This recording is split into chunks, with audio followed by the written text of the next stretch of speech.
Ayan ang bulaklak ng kalabasa. Imay na rin inano ko po sa harina, flour, tsaka binatilan ko po ng itlog, eggs.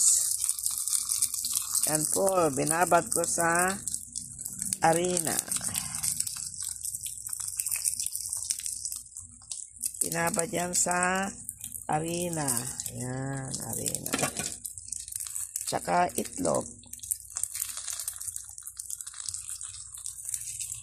Yan ang kinalabasan niya. Yan po.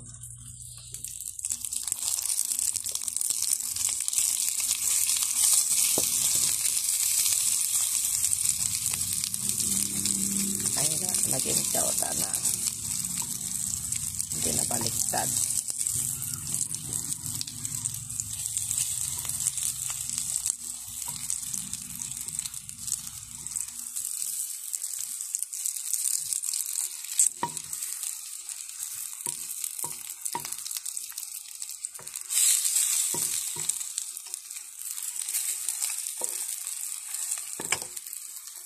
Dapat mahina lang yung apoy eh.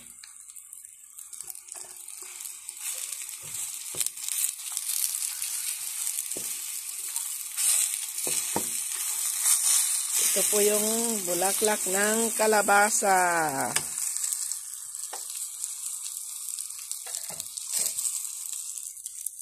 Ayan, binabad sa harina tsaka itlog. Almusal.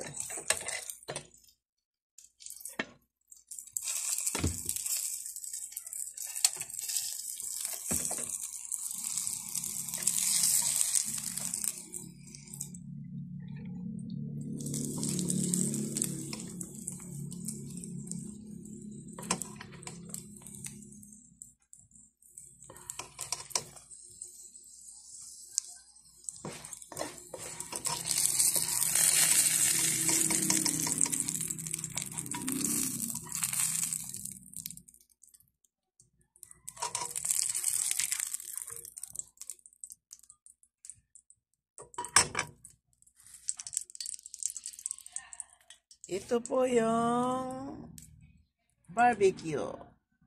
Kay Oscar, sa akin, kay Cynthia, at kay Joseph. Kasi 4 kami ngayon. Umuwi ang aking dalaga. Day off niya. Ayan, tig-iisa. At ito naman, ang bulaklak ng kalabasa. Yan ang kalalabasan. Iba. Yan, brownish. Okay. Bulaklak ng kalabasa. Ibinabat ko po sa harina at saka sa itlog. At ngayon, ito, ipiprito. Yan, piniprito ko po.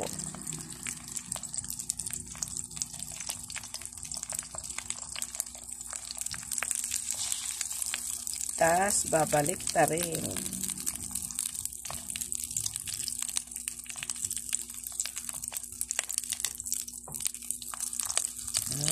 Babalik ta rin.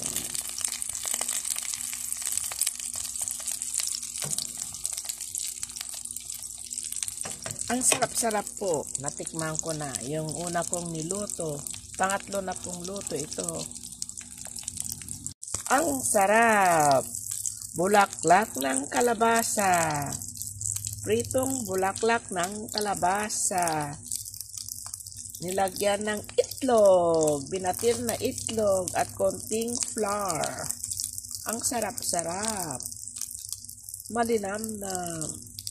Lasang kalabasa. Yes!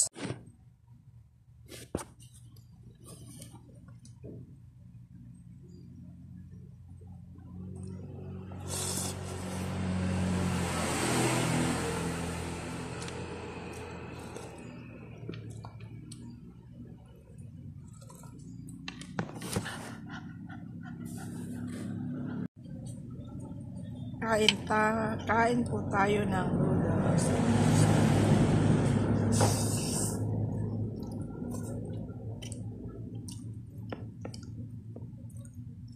So yummy.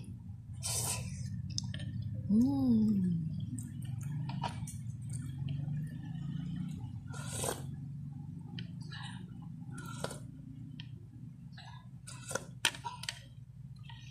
Masarap.